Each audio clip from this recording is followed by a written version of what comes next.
Good evening, everyone. A warm welcome to William Rowlandson for this evening's talk.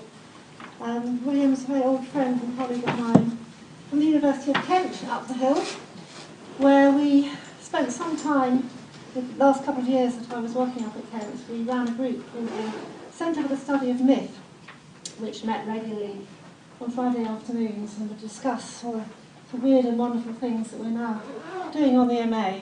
And although William is in Hispanic studies, has interest in many, many different areas, he's also been sort of drawn into our orbit and is very interested in the questions we've been looking at today, which is how do we begin to study or look at or describe or speak of the ontological status of these other beings, entities that we're beginning to meet in our studies.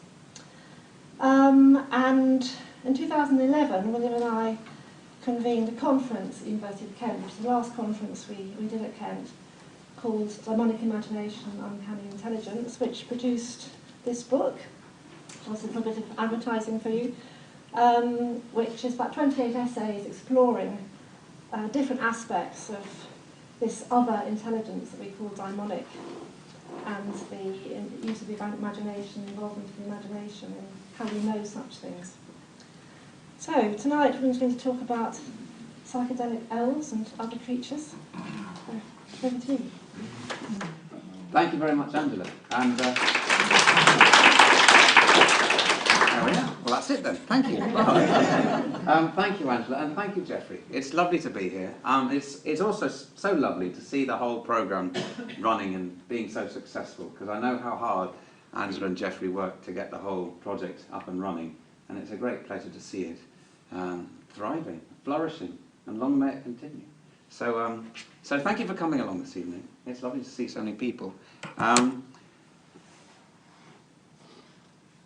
get straight to it. I haven't really got a title. I don't know if there was a title. There probably was, but whatever will happen, the title is fairly irrelevant. So, as Angela said, we were working on this book. I was actually working on two books at the same time. I was working on one book about Borges, the Argentine poet and short story writer, and his involvement with Emanuel Swedenborg, Swedish mystic of the 18th century. And I was dealing with concepts of what mysticism meant at the same time that I was editing this book and running this conference, well, in other order, running the conference and editing the book with Angela concerning questions about the daimonic. And I learnt a lot. I learned a huge amount in the work that I was doing for these two books. About mysticism, I suppose the most important thing I learnt about mysticism is that the word means something. That sounds fairly obvious, but of course, when I really realised that the word mysticism meant something, then it kind of opened huge possibilities into the exploration of what the word could mean. And about the daimonic, well, I realised that human history is absolutely filled with what you might call non-human beings, with gods, angels, monsters, fairies, dragons, wee folk, aliens. So these two prongs of the same fork, these two endeavours that I was working on, the mystical and the numinous, and by the numinous I mean of the numens, the daimonic, have led me down some wonderful paths to some remote places, remote communities, remote times, with extraordinary vocabularies. And what a journey of discovery. Deep magic from across time. But the focus, of course, was not only on the outside. It wasn't just looking at what other people have done. I realised that I was engaged in the same process myself in trying to understand what mysticism means. I was looking at what it meant to me. But I also came to realise that the language employed in the research and the study and the discussions of mysticism and the numinous is itself mystical and numinous. It is part of the mystical and numinous experience. The stirring words employed to declare and defend and define these states of consciousness and these experiences are themselves extraordinary, mystifying, wonderful. Some of the words, the numinous, the sacred, unitive, ineffable, transcendental, transpersonal, psychedelic, holotropic, timeless. These words are not merely definitions of mysticism. They are mystical, poetic, inspiring. Yes, they're all approximations, but then language is all we have. And I came to realise, for example, that the scholars of mysticism are engaged in a deep, deep exploration of their own mystical nature. And in that respect, I came to understand that William James's Varieties of Religious Experience is a solemn and devotional tome, a profoundly religious text. And I came to realise that even in Underhill's Mysticism of 1911 is itself a deeply mystical and sacred text. And all the graphs and tables and enumerations and listings drawn up by, for example, transpersonal psychologists, scholars of religion, etc., are equally inspiring, equally beautiful, all of them baffling. And where at first I'd seen as slightly exasperating these strange debates about strange words, I understood that everyone was trying, somehow, to find words to describe something. And so to explore these words is to allow these words to become part of your vocabulary. They are baffling, fair enough, but they might begin to make sense if one seeks their sense, permits their sense to be revealed. Words have been employed and debated precisely because they are meaningful. And words are not owned. They can be meaningful to anyone. So all explorations, I came to realise, into the mystical are mystical explorations. All inquiry into the numinous is numinous inquiry. Every investigation is thus an experience, an intervention. Every search is a path. To be interested in mysticism is to ask the question, what is mysticism? And in so doing, to inquire about one's own life, one's own states of consciousness, one's own relationship with reality, and to ask, have any of my experiences been mystical? And if so, what does that say about me? Can I be a mystic? What have I experienced? What might I experience? Where next? And then it occurred to me that it was inevitable that at some stage I should concern myself with exploring these words, the mysticism and the daimonic, and the many attendant terms related, as I feel that such concerns are integrally related to a fascination that I have maintained since childhood with the strange and the weird. Since I first felt that tingling of fear, of ghost stories and of spooky woodlands at the dusk. I was born and brought up on Salisbury Plain, and daily dog walks took me to Long Barrows. There is a magic felt sitting for hours on an ancestor's burial mound, gazing over the chalk grassland, especially when I started to smoke.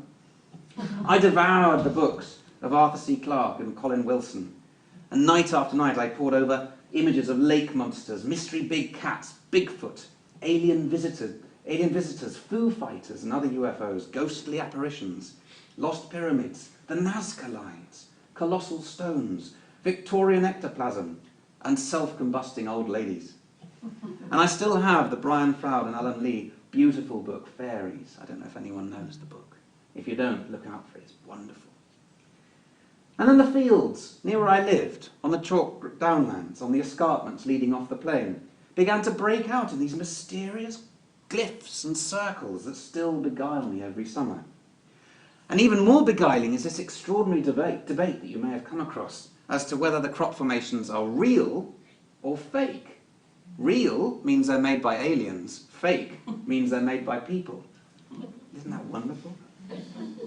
They are magnificent and extraordinary, mysterious, awesome and daimonic, regardless of who made them. They're mighty mandalas in the landscape that shimmers with ancient luminosity. Then, as a child, I felt something magical and otherworldly in the long, colourful, smoky procession of travellers, buses, vans and trucks as they trundled slowly down the A303 towards some festival site, like a tribe on the move. Well, they were a tribe on the move, before Thatcher's police broke up their homes and their community. To my young mind, they were fairy folk, beckoning me away, calling me to run off with them. And sure enough, as an 18-year-old, I finally caught up with them and lived for many weeks in and amongst the trees, sentenced for felling for a new road. On many occasions, a joyous confluence of music, fire, cider, mud, damp tobacco, and the companionship of old trees, well, and confrontation with the police, produced a sense of well-being that blooms in my memory when I consider the peak experiences of my life. My fascination with megalithic structures began early and grows insatiably, and I have travelled widely in Western Europe and the Mediterranean to visit alignments. Huge stones, astronomically aligned, standing defiantly and mysteriously on a lonely moorland, or amidst the mossy trees. Colossal lumps of numinosity. Deep magic. I've crawled along the dark passages of burial chambers, sitting quietly in stone niches, protected by the ancient, ageless stone from the gusty, rainy wind outside. I drum. I am a drummer.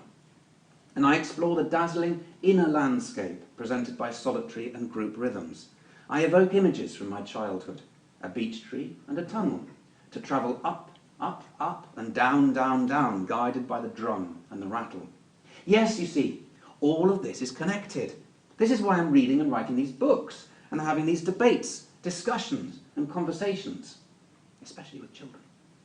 There is a presence, a secret flavour, some subtle experience, some intrigue, some excitement, an alluring something that is present throughout all these accounts of the stranger scope of human experience. It is a sense of the mysterious, of experiences that defy conventional explanation. It's a sense that permeates Swedenborg's heaven and hell. It's a sense of the numinous. And the numinous, as Otto and Jung would aver, is the vibrating heart of the sacred and the religious, experienced in moments of ritual, worship, ceremony, and meditation, but also sensed in moments of utter weirdness, such as divination, temporal anomalies, paraphenomena, synchronicity. These experiences are revitalizing. But what is the numinous? Who are the numens? Now here I feel that I should reveal the fact that children have taught me far more than anything I've read in the books, far more even than my conversations with Geoffrey and with Angela. It may not be that children are so visionary, although they are. They are simply responding to the world around them. They hear stories of kids who go to zoos and meet a talking turtle and a waistcoat-wearing walrus. Their books dance with princesses, tigers, frogs, dragons, elephants, fairies, elves, cows, hobgoblins, horses, lizards, dinosaurs, butterflies, trees with doors, and bad-tempered ladybirds. Of course they draw fantastic pictures of robots and wizards and fairies and monsters and cars and trains in the sun. They are in all their stories. And they're all real. You can buy fairy costumes, witches' hats and princess dresses in a supermarket. And you can see a princess on the television. You know, that one, she's real. She's a real princess. And Legoland is near London. All the buildings are made of toy. The elephant lives in India and Africa. It says so in that book. The lion lives in Africa and behind the wardrobe. It says so in that book. It's not that there's no distinction between fact and fiction, reality and fantasy. It's all real, fantastic fact. And the adults, we, encourage it. You saw a fairy? Oh, how lovely. Oh, what a terrifying monster you've drawn. He's going to eat me up. There are bears in that wood. Have I told you the story of the wolf who eats Granny and dresses up in her nightgown and gets into her bed and pretends to the little girl that he's really Granny? Well, gradually, curiously, the child starts to quiz this. But fairies aren't really real. I mean, not like really here in this room. Okay, I've got it. Elephants in Africa are really real. The lion behind the wardrobe is story real. I mean, not like really. I mean, I can go to Africa, but I can't go to Narnia. That's right, isn't it? Well, surely enough, the child will feel some satisfaction in establishing such an insight, knowing that it is toddlers and babies who pretend to eat a biscuit in a picture book. It's only a picture, silly. This autodidact propels us onwards. Let's get to the heart of the matter. Let's nail it. Let's awaken ourselves to this division between the real and the imaginary. And so our education progresses. And so our disenchantment progresses. Re-enchantment is a slow reversal of this, and it can occur at any stage. Re-enchantment is happily, if at times bewilderingly and frighteningly, sensing again that not quite so sure feeling. Re-enchantment is happily realising that you never lost that not quite so sure feeling. and hence the lifelong allure of ghost stories, old dusty books in old dusty libraries, standing stones and woodlands in the dusk.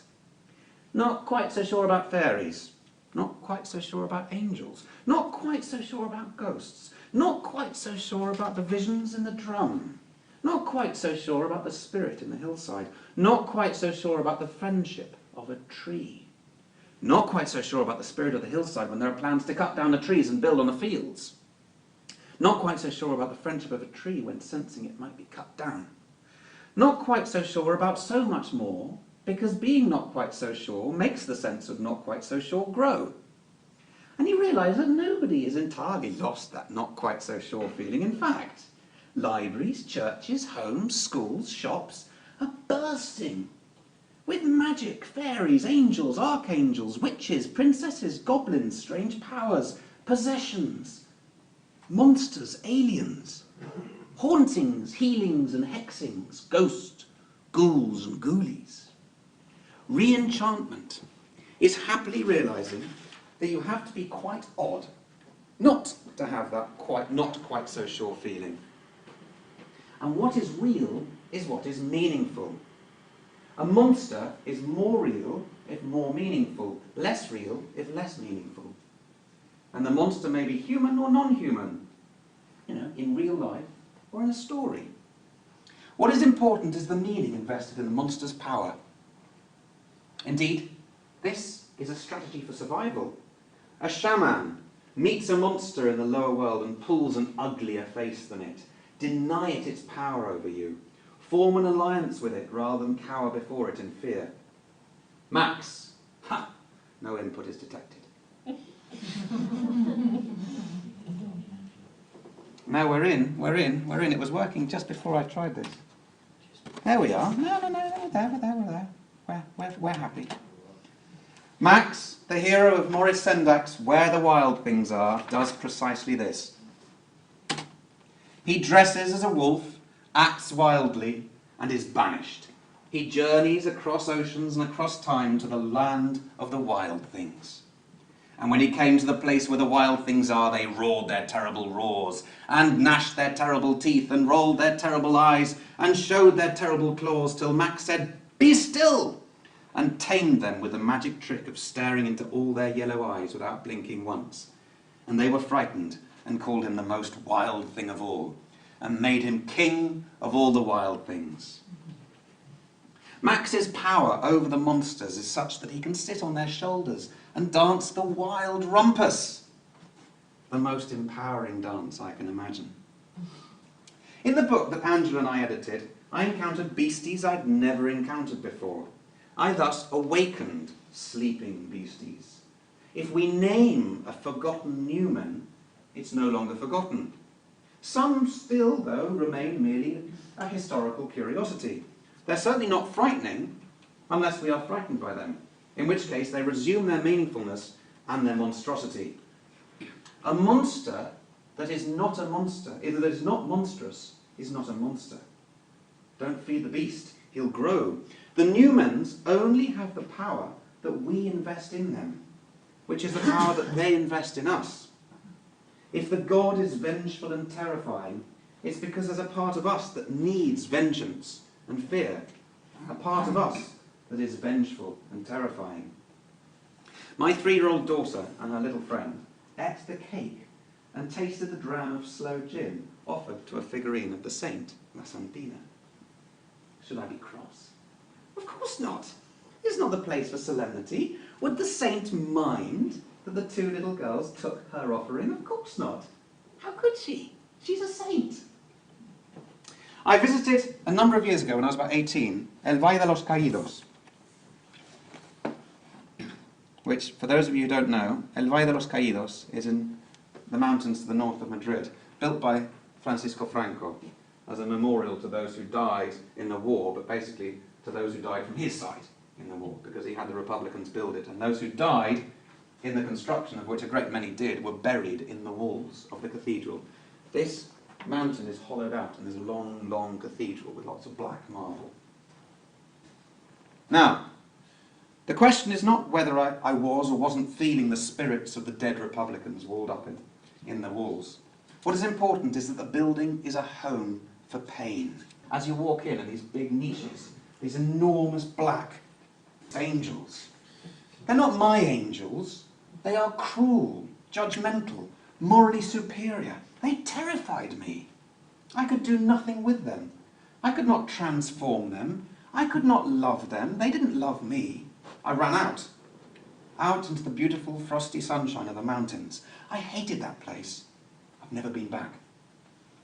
With such a thought, I came to renegotiate my view of the conquistadores, the colonists and the slavers of the New World, and their evocation of Christ prior to acts of extreme savagery. Whilst they may have preached Christ the Redeemer to communities they took to be needful of redemption, deep inside they were appealing to Christ to redeem their own cruel hearts. Only a healer of the power of Christ could forgive the horribleness of their acts. And that's why the social structures of religion can be restrictive, as they encourage allegiance to one particular numen at the expense of the others.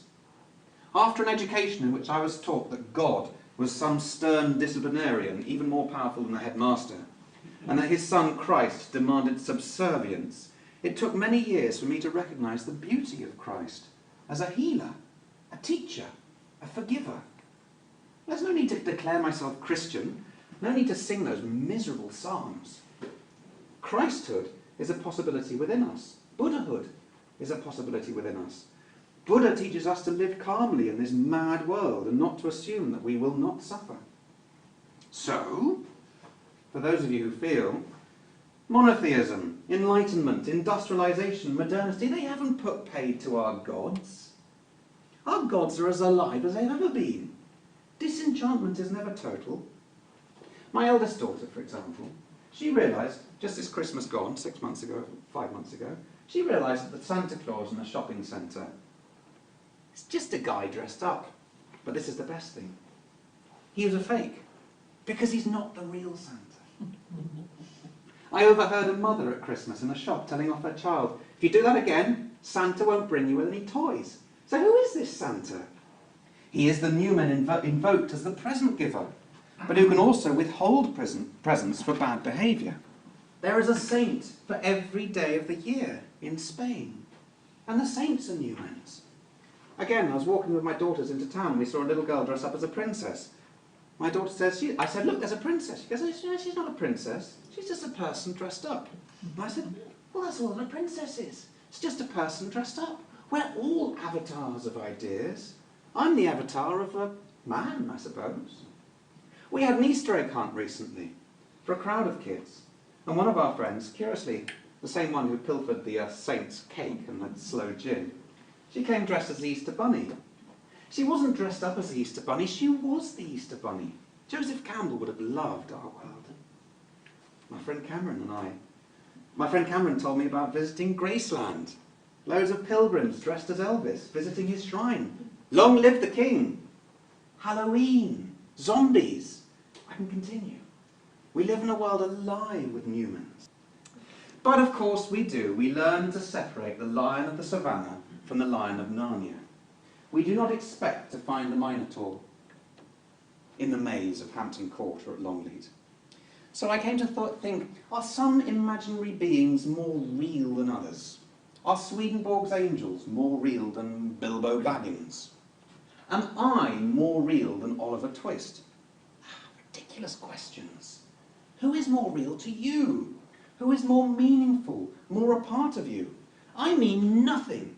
I do not exist to a reader of Oliver Twist who has never heard of me. Hamlet is no less real than Oliver Cromwell. Okay, so Cromwell was materially real, whereas Hamlet isn't. Well, of course Hamlet's materially real. I've seen him. I've seen Hamlet. I've seen him about 8 times in different settings. I've seen him at the Globe. On the stage, on the screen. I've seen Ophelia die many times. So as grown-ups, we still struggle with the same questions the kids have about fairies. But we've got a lovely, juicy, big word for it. Ontology. It's the same word. You know, are these beasties really real? Like really, really real? You know, like you and I? Like us? For example, there's something astonishingly real and consensual in people's experiences with the serpent of ayahuasca visions or the elves of DMT-induced visions. DMT is a very powerful psychedelic drug. That there's a fascinating debate about their ontological status. In fact, a friend of ours, friend of mine, David Liu, he's actually published a number of papers looking into the ontological reality of these DMT beasties. I love that. You know, how real are they? Well, of course, they're immensely real, as people have experienced them and described them and spoken with them, more likely being spoken to by them. Yet for others, they may be nonsense, pure make-believe.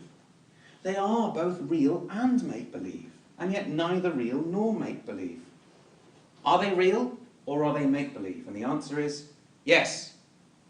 That's no problem for me. The lion of the savannah is real and make-believe. After all, I'm not touching the lion of the savannah as I read this. He is as make-believe as the Minotaur.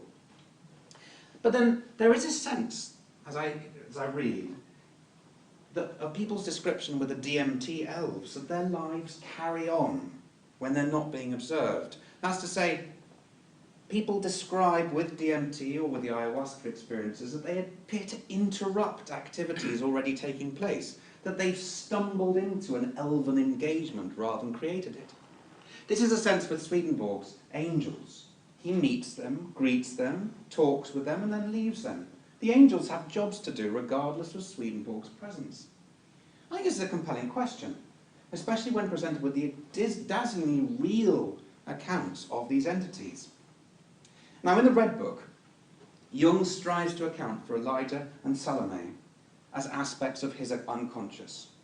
And when he calls them symbols, Elijah retorts, "We are real and not symbols." Later, Elijah returns to this matter and explains to Jung, "You may call us symbols for the same reason that you can also call your fellow men symbols if you wish to. But we are just as real as your fellow men. You invalidate nothing and solve nothing by calling us symbols." I read this about 4 times before I suddenly realized the astonishing accuracy of Elijah's response, as he urges Jung to understand that we are all daimonic beings, forever encountered symbolically by others, forever encountering others symbolically. Not everything in the Red Book is as clear as this response, as those of you who've read it will know. And I feel its impact lies with Jung's bafflement when confronted with figures of such overwhelming autonomy. Hence his ultimate desire to tell them that they are not real because he's dreaming them. And his guru figure, Philemon, is by Jung's own account a far more individuated soul than he is. Indeed, he is a wise old man.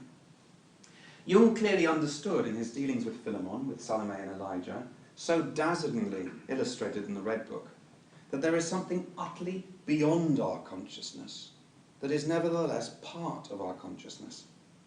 He learns to feel that they are real because he dreams them.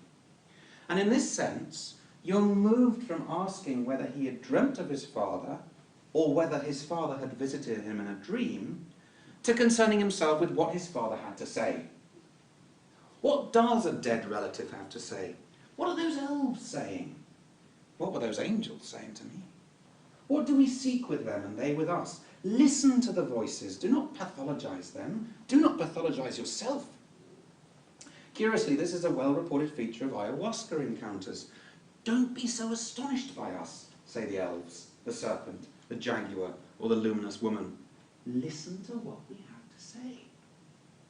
Well, this was a profound moment of understanding for me, and I think I can best illustrate with an example. I was drumming in a small group, and we hit a beautiful rhythm. I moved away in my mind, pursuing a path down a tunnel, moving away, further, deeper away. The groove was sustaining, energy for a lengthy journey. At a certain moment, I began to look out for spirit guides, perhaps Swedenborg's angels, perhaps the bird that I've encountered before. Yet something of Swedenborg came before my vision. Whom do you seek? Helpers? Guides? Allies? Open your eyes, my friend. If you seek allies, be receptive to their presence. I was drumming with friends. A powerful, magnificent rhythm. Come out of the tunnel. Come back to the present. Here are spirit helpers. Of course, I realised. I was in a community of spirits, my fellow drummers, splendidly embodied, as we are here today. So be with them. Seek their help, their advice, their strength, their guidance. Ask it of them. Feel it coming from them. And there it is. Oh, what tremendous strength. Drumming with friends, with ensouled beings, creating together an astonishing pace and place. Explore it. Explore it with them. They are your allies. Go with them. So, I tried to hold on to the other drummers, to hold on to their drumming, and yet also to move along this tunnel, together on a soul journey. Well, my friends had come to the drums seeking strength, peace, guidance, healing, or seeking nothing more than just playing the drums. For I understood that I, too, was a spirit helper, drumming with others, moving somewhere together. Can I say that? Can I actually say that I am a spirit helper? Sounds a bit weird, but why not? My friends have appeared in my dreams. I've appeared in my friends' dreams. I've tried to soothe someone who was hurt. I've tried to summon healing energy for myself and for others. I have drummed with others. Is our engagement simply physical, material? My sense is that we interact with others far beyond the limitations of our personalities and our bodies. We are vessels filled with consciousness, yet consciousness is not limited by the vessel. We communicate through dreams and drums as much as through hugs and handshakes. So there's a threshold to cross, as I see it. It consists of feeling that our capacities exceed the vessel, that some mode of consciousness pertaining to us as individuals is not restricted by space and not restricted by time. Cross that threshold and a vast panorama of possibility opens up. And so we encounter all possibility of meaningful, and by meaningful I mean living, forms, beings, entities. So my intuition leads me to concur with Jung that the beings, the daimons, the angels, the numens, or the monsters, are all aspects of our greater self, which is part and also beyond our individual self. They are both within and without, as the psyche is not limited to a designated extension.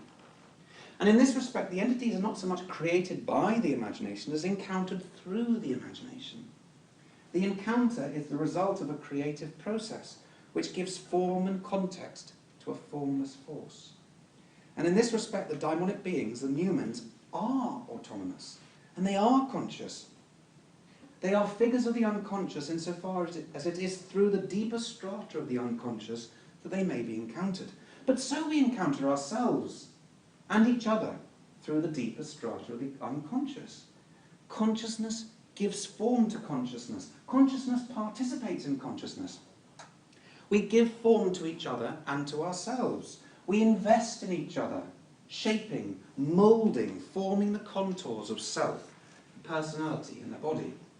We do not and cannot exist in a vacuum devoid of other modes of consciousness. Otherwise there'd be no interaction, no flow, no communication, no consciousness itself. There may also, and this is something I've realised in other work that I've done, there may be the denial of consciousness. A child left in the street will die unless given consciousness, unless it's recognised as a being, given food and warmth and attention. And I thought about poor baby P. You know, he was only given true selfhood after his death, poor little lad. Without the receiving of consciousness, we would all cease to exist, because we'd all cease to have ever existed. And in this case, torturous regimes of the past and present deny the fluid selfhood in another. You are only a prisoner, captive, detainee. You are scum, vermin, subhuman.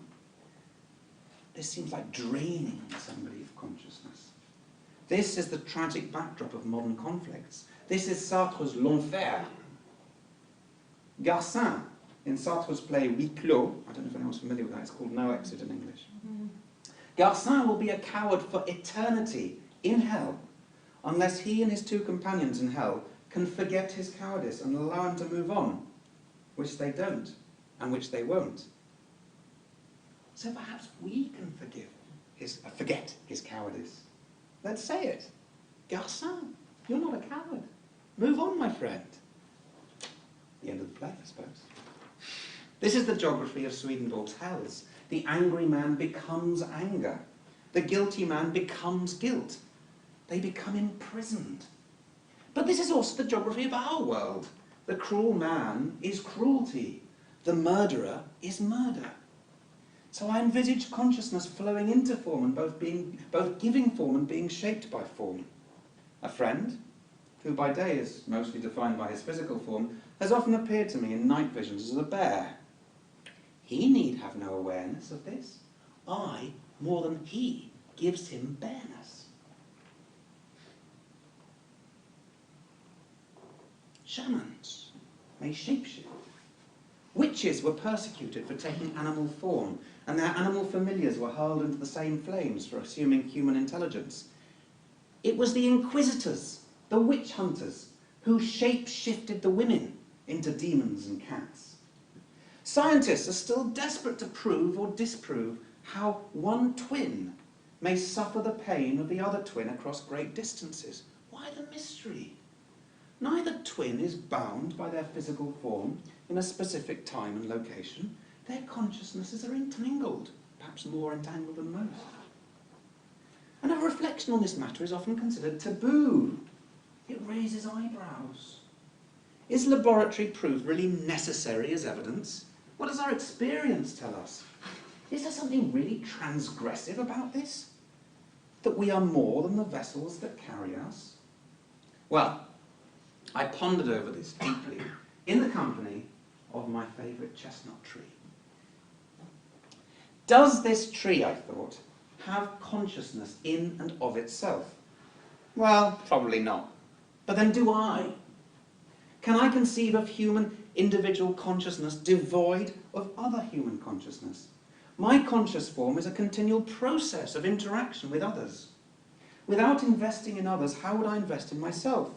We give form to others and are given form by others. Consciousness is participation.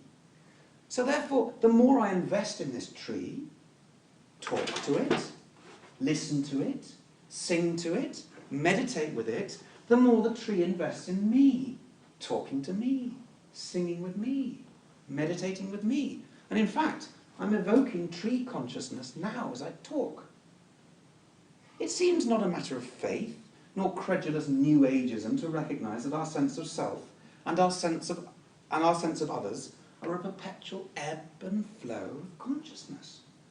We invest in all aspects of our reality, in memories, animals, trees, dolls, talismans, landscapes, dream figures, rivers, trees, and the dancing flames of a campfire. But of course we're expected to grow out of this.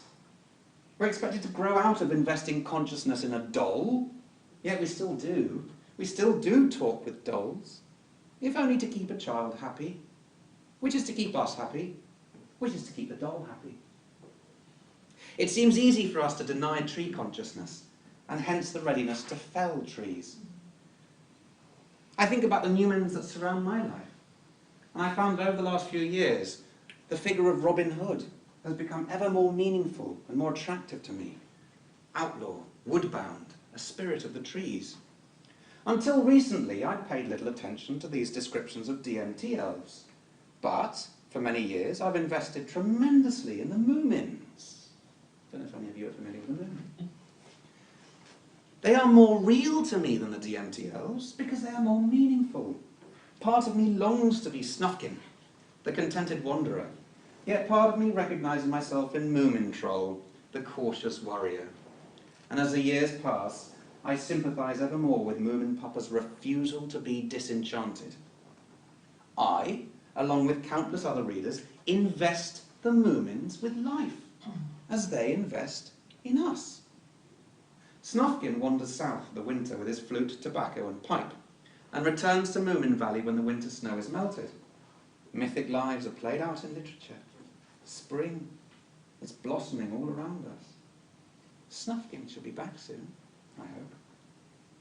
This was beautifully illustrated in a conversation with my 3-year-old daughter. On another occasion, she was scared of something, and I said, "Don't worry. La Santina," that little saint, "La Santina's watching over you. No, she said, I'm watching over La Santina. Of course. Now, there's a lovely word that captures this, and most of you are familiar with the word, and that's the word the imaginal. Clearly what I'm doing, in what I'm describing here, is finding another way to describe the imaginal.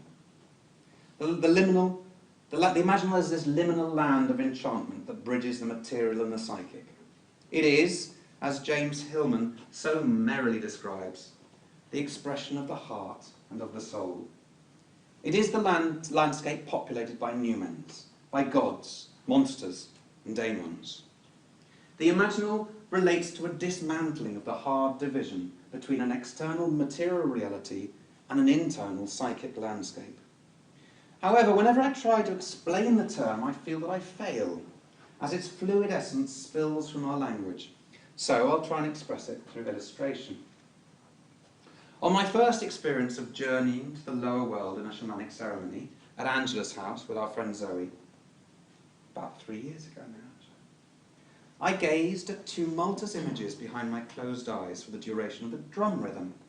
Boom, boom, boom, boom, boom, boom, boom, boom, boom, boom, boom. It was about 15 minutes, I suppose.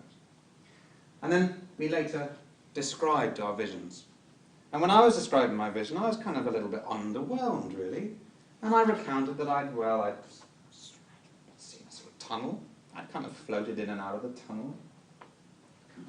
Gone down the tunnel, I suppose. But not really, I was still in the room. Well, I'd kind of seen a door, kind of gone through the door, kind of in a bigger place, I suppose. Yeah, I think I saw a kind of animal. Yeah, maybe. You know, but I mean, come on, this is all made up. You know, I'm just imagining it. You know, it's not a real vision, is it? I'm just making it up. And Zoe's response was, precisely. That's what we're all doing. We're all making it up. Yeah? This is precisely what the experience is. It is the imagination. And I've come to understand over the years the strength of Zoe's response.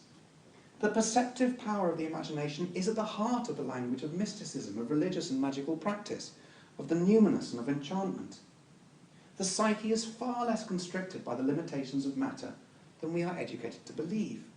Hence, the imagination is capable, especially with training, of ferrying consciousness and extending our perception far beyond expected limitations.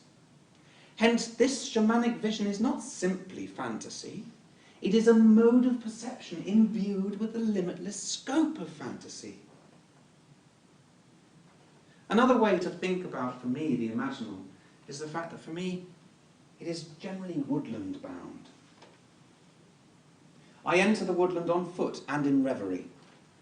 I follow the swirl of bark and the spread of branches, entering treeness, hands plunging deep, deep into the rich, clammy mulch. This is where tree and I meet, an imaginal space, both material and soulful.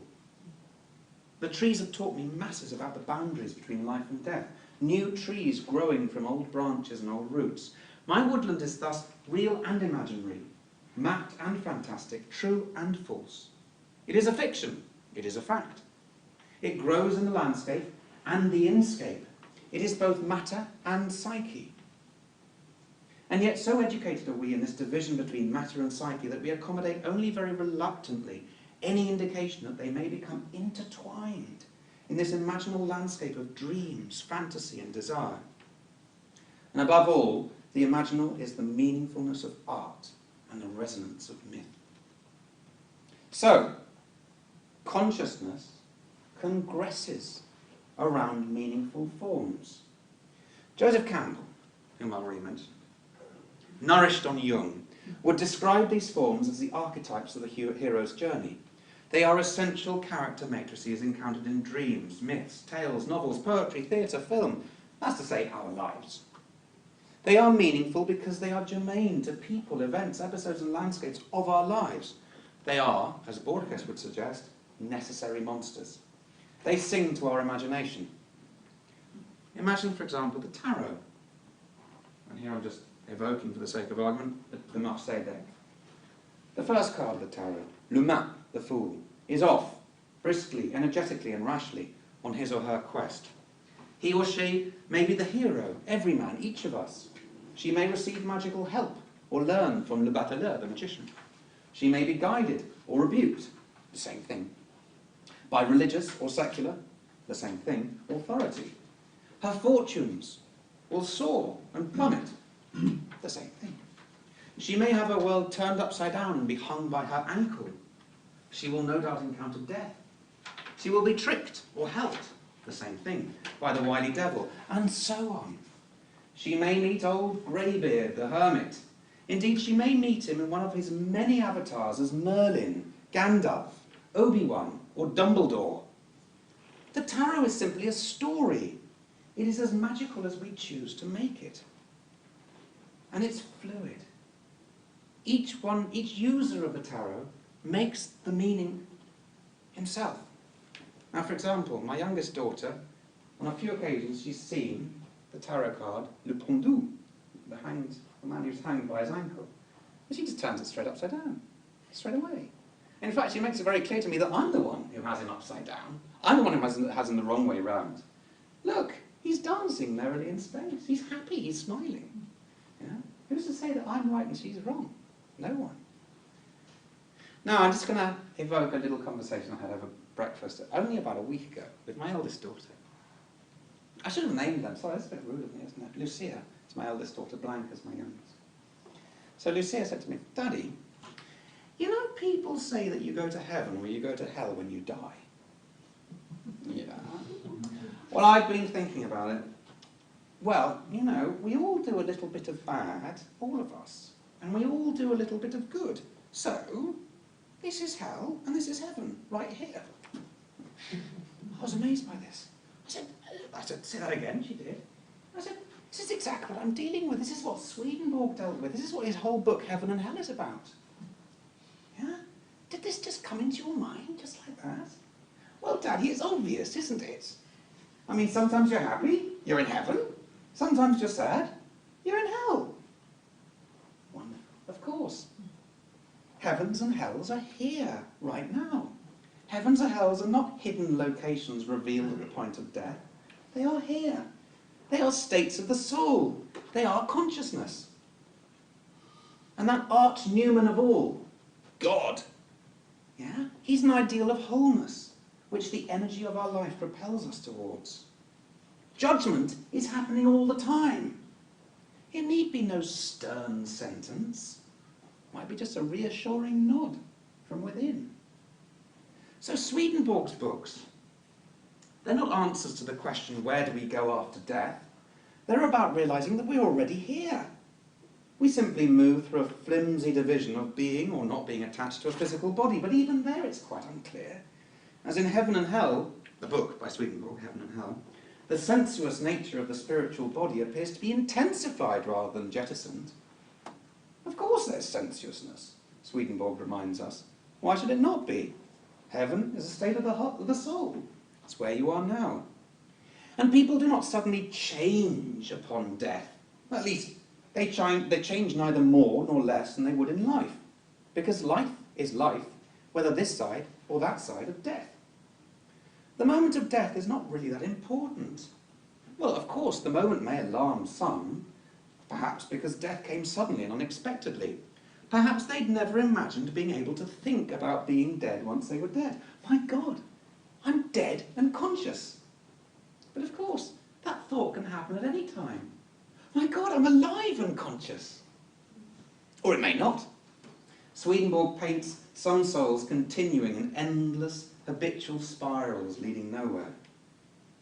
And sure enough, he describes how after death, some people build up defences against understanding that their soul survives death. But of course, this is the same as before death, these defences are built. And it may take time to dismantle those defences through the magic of enchantment. Swedenborg's hells are simply unenchanting, populated by the disenchanted. And yet, of course, there's a strange enchantment to that, hence the thriving communities. For others, the transition into death is expected, as they understood that souls communicate regardless of their bodies, and once free of the body, what difference whether alive or dead? Of course the soul is alive. as it is communicating with other souls continually. This is what Elijah told Jung. We are all spirit beings. We attract and are attracted to communities of souls. One community may be hellish to some, heavenly to others. I'm sure you can all imagine some locations that you would find pretty hellish, some community of people that you'd find pretty hellish. There are probably plenty of people who find what we're doing today pretty hellish. Fair enough. There are places and communities for everyone. They are not even hells and heavens, as this would imply some kind of cosmic order, although I'm not sure that Swedenborg would agree with that. No up, down, left, right, just communities of kindred spirits. Swedenborg urged movement, activity, intrigue, imagination. Be flexible. Recognise that nothing is fixed. Heavens become hells, become heavens. They're merely words. Why should there be any difference when you die in relation to who you attract, the activities you engage with? Rum, tobacco, and sweets are often offered to the dead. Well, of course. People like rum, tobacco, and sweets. No reason to give up tobacco simply because you're dead. And so I thought, our ancestors, and angels, are they attracted to the drum? Well, of course they are. Those ancestors and those angels who like the drum. Some may not like the drum, and they may be attracted to another ritual environment. If in corporeal life the ancestor were drawn to one type of ceremony, it's kind of likely that this appeal would not suddenly disappear. No reason to start smoking simply because you're dead. Souls drawn to secret, solemn, sombre sanctuaries when embodied are probably drawn to such environments when disembodied. Souls drawn to political power, scheming, and the adulation of lackeys may continue beyond death. I mean, I wouldn't hope to contact Goebbels in a séance. He probably wouldn't want to contact me. Well, at least I hope not. Hence, we should be cautious with our commerce with the dead. Not because they're dead, but because they were once living. We should be cautious of our commerce with the living. And just this morning, I'm going to add this one in. Just this morning it occurred to me, it sounds a bit weird, but then again everything I'm saying is a bit weird. It occurred to me, of course, one of the reasons it must be very difficult to have communication with the dead, is because they haven't got a body. It just occurred to me, if you wanted to try and communicate with somebody without using your body, somebody who's not here, somebody who's in Lisbon, let's say, you'd probably find it pretty tricky. It just occurred to me this morning. Yeah? It must be quite difficult to do so, which is probably why a lot of people don't bother, both when they're living and when they're dead. It's quite tricky. There we go. Well, actually, it's easy for us to communicate with them. It's harder for them to communicate with us. Fair enough. Yeah, that's probably... We've still got buddies. Yeah, that's true. We can talk. They just can't answer back. Again, that's probably the case. So, as I came to understand, and with the help of Swedenborg and my daughter Lucia, we already inhabit heavens and hells. And I'm going to give my one quote of apart from Max, W.B. Yeats, his book on Swedenborg, his essay on Swedenborg. He attributes a strong cultural influence upon Swedenborg's own appreciation of the angelic realm. And he suggests that, this is a quote from W.B. Yeats, Swedenborg, because he belongs to an 18th century not yet touched by the Romantic revival, feels horror amid rocky, uninhabited places, and so believes that the evil in such places, while the good are amid smooth grass and garden walks and clear sunlight. Oh, that's a lovely image. Swedenborg's heavens populated with periwigged gentlemen, strolling in lofty discourse through manicured gardens. So, did our Viking ancestor chiefs need the funerary boats and treasures with which they were buried? Of course, as this was their cultural cosmology. Did mummification aid the souls of the departed pharaohs? Well, of course, for this is what they prepared for. A burial at sea is appropriate for a sailor. Why should it be otherwise?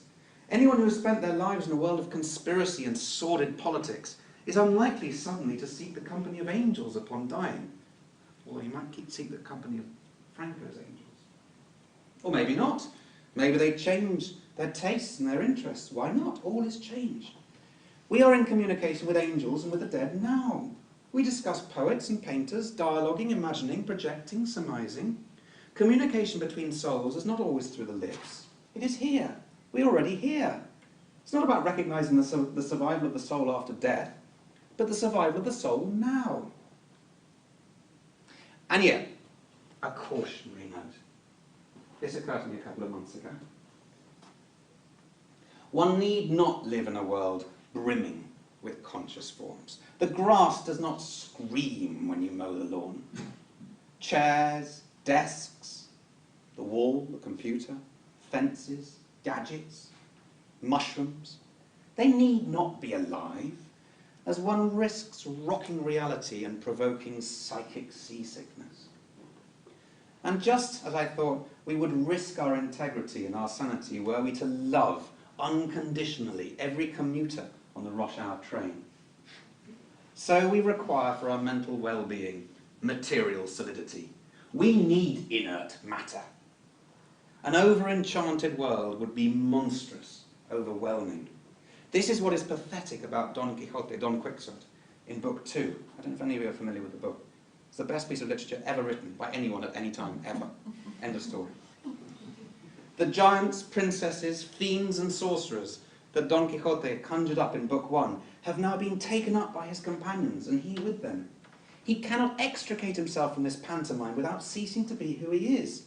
His monsters are now truly monstrous.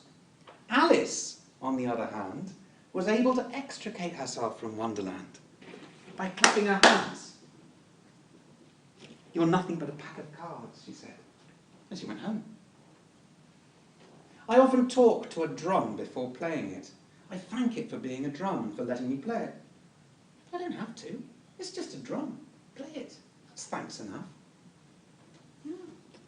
One of my daughters, for all I know, she might break something. She might break the figurine of the saint. Don't worry. It's only a model. The saint is not broken. A treasured piece of jewellery that once belonged to an ancestor. Yeah, it gets lost. Don't worry. It was only a thing. Now it's gone. Seeing one magpie is no indication that things will go wrong. It's an invitation to think about things going right. Clocks tick, kettles boil, people live and die, and a cigar is just a cigar. A perpetual state of exaltation would soon cease to be exultant.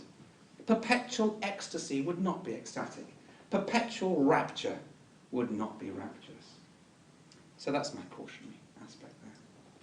And so we learn to live in a world alive with numens, recognising that we ourselves are numens.